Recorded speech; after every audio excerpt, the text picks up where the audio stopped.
नरेंद्र मोदी उद्या संध्याकाळी 7:15 वाजता पंतप्रधान पदाची शपथ घेणार।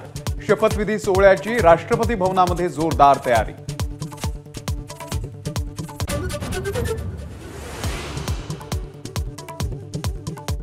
शिवसेनेकडून 2 तर अजित पवार यांच्या राष्ट्रवादीकडून एका कॅबिनेट मंत्रिपदाची मागणी। महाराष्ट्र भाजपच्या वाट्याला 3 कॅबिनेट मंत्रिपद मिळण्याची शक्यता।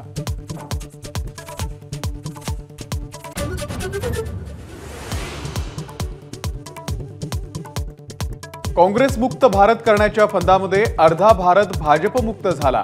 इंडिया आघाडीनं बहुमत मुक्त भाजप सत्तामध्ये आणला। सामनामधून भाजपवरती जोरदार हल्लाबोल।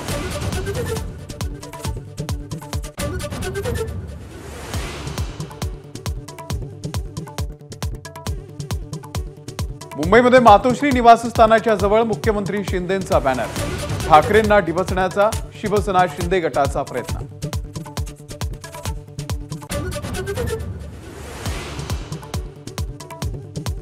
मी उपमुख्यमंत्री होणार या बातम्यांमध्ये तथ्य नाही, मंत्री गिरीश महाजन यांचं स्पष्टीकरण। तर फडणवीसांनी सरकारमध्ये राहून पक्ष संघटनेचं काम करावं, महाजनांची मागणी।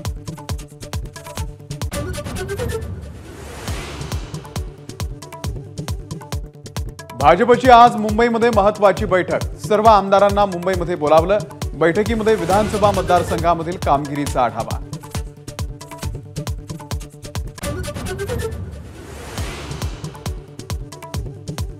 दिल्लीमध्ये आज काँग्रेसच्या महत्त्वाच्या बैठका। संसदीय पक्षाच्या बैठकीमध्ये विरोधी पक्षनेता निवडीवरती शिक्कामोर्तब अपेक्षित। राहुल गांधींच्या निवडीसंदर्भात उत्सुकता।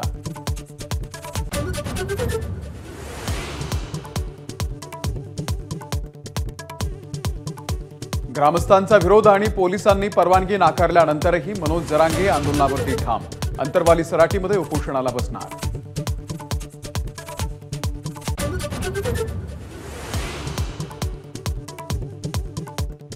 छत्तीसगडमधील नारायणपूरच्या पोलीस कॅम्पवरती नक्षलवाद्यांचा हल्ला। काही पोलीस जखमी तर दंतेवाड्यामध्ये नक्षलवादी आणि पोलिसांच्या चकमकीत 7 नक्षलवादी ठार।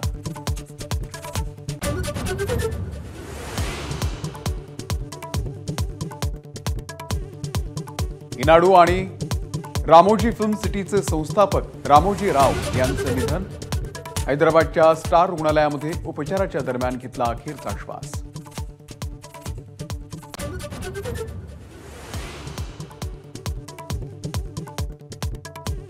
मुंबईमध्ये पुढच्या 48 तासांमध्ये मान्सून बरसण्याची शक्यता। मराठवाड्यासह कोकणामध्येही येलो अलर्ट।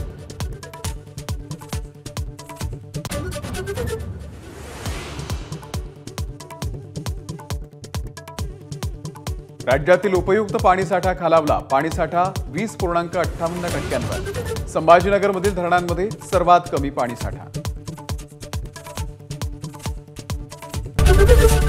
एबीपी माझा, उघडा डोळे बघा नीट।